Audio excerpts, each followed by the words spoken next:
सभी दोस्तों को मेरा राम राम है। किया कराया भूत बाधा, ये एक सामने सवाल आया कि ये जो छोटे लोग होते हैं, मिडिल क्लास लोग होते हैं, उन पे ही ये चीज असर क्यों करती है। जो बड़े लोग होते हैं, जो बड़े बड़े लीडर हैं, जो बड़े बड़े फिल्म स्टार हैं, जो बड़े बड़े उद्योगपति हैं, उनके ये चीजें असर क्यों नहीं करती। इसका कारण ये है कि जिस इंसान का केतु कमजोर होगा, क्योंकि ये बड़े इसीलिए बने हैं कि इनका केतु बहुत अच्छा होता है, और जिस इंसान का केतु कमजोर होगा, अशुभ अवस्था में होगा या बिगड़ा होगा, उनको ये चीजें असर करेंगी। और उसके साथ ही मंगल का भी रोल होता है। मंगल खराब होगा तो भी करेंगी, क्योंकि मंगल बद जिसे बताया गया है वो अशुभ मंगल एक तरह से बिगड़ा हुआ राहु ही होता है, जिसका देवता है मेहंदीपुर बालाजी। तो इसलिए वहां भूत बाधा वालों को उनको वहां मेहंदीपुर बालाजी लेके जाते हैं। तो हमारे पहले क्या है कि बुजुर्ग कहते थे कि भाई कहीं भी पेशाब करो 3 ताली मार के और फिर करना, और दूसरा किसी भी पेड़ के नीचे कभी नहीं करना चाहिए। कारण क्या है कि ताली मारने का मतलब है कि हमने, ये हमारा जो लेफ्ट हैंड है ये हमारा है छठा घर, जो केतु और बुध से संचालित है, और ये हमारा है तीसरा घर जो मंगल और बुध से संचालित है। तो हमने दोनों को मिला के मंगल की ध्वनि से उसको हटा दिया, तो वो उस टाइम के लिए वो चीजें जो होती है जगह छोड़ जाती है। तो फिर अगर वहां मान लो पेशाब कर भी दिया जाए तो उसका नकारात्मक असर नहीं आता, और आपने चुपचाप कर दिया। और कोई चीजें, आत्मा तो विचरण करती रहती है हर जगह वातावरण में। अब कौन सी जगह आपका कहाँ चंद्रमा सपोर्ट नहीं कर रहा और केतु आपका खराब है, तो उस जगह ये काम हो जाता है, यानी कोई छाया पीछे लग जाती है।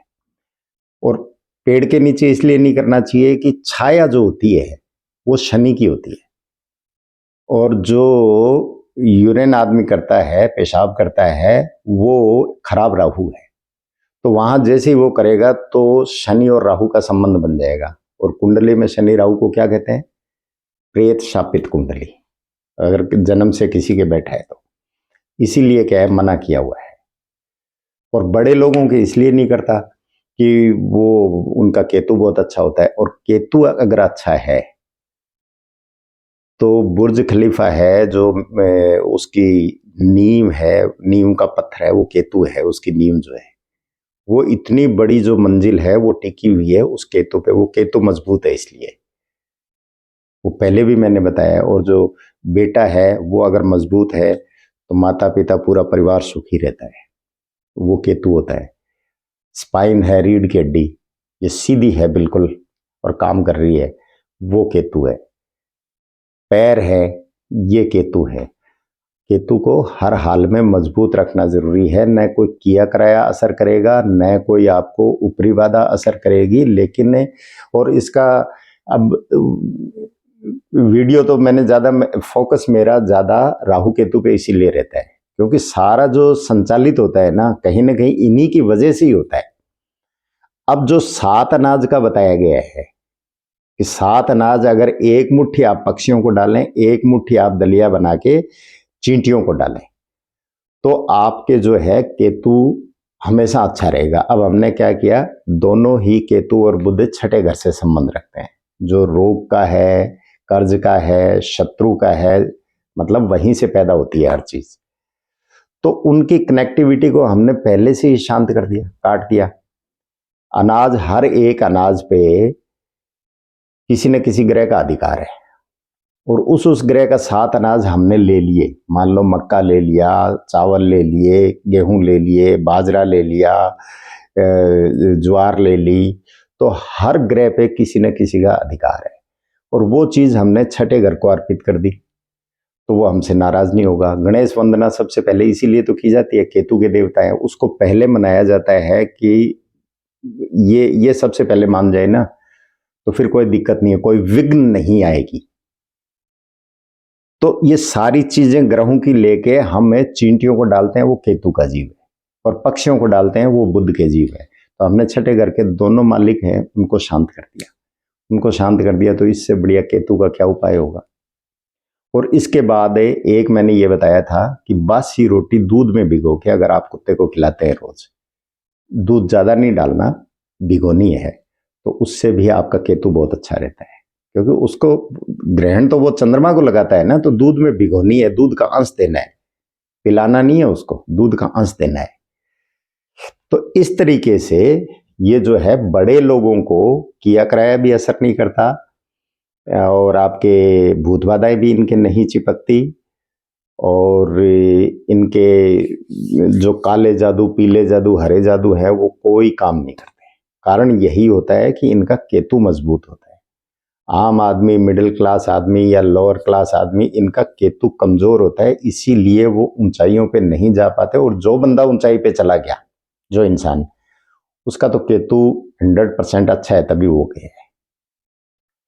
तो इसलिए इसमें जो लॉजिक आता है वो यही निकल के आता है, और धर्म का धर्म हो जाएगा और ग्रेड भी ठीक हो जाएंगे। आपने एक एक मुट्ठी 7 अनाज दलिया बना के चींटियों को और पक्षियों को डालना है, डालते रहो। अब कुछ लोग यूं पूछते हैं कि वो छत पे डाल दें। छत पे डालने के लिए मना इसलिए किया जाता है कि वहां राहु का वो पक्का घर है, छत जो होती है वो राहु होती है।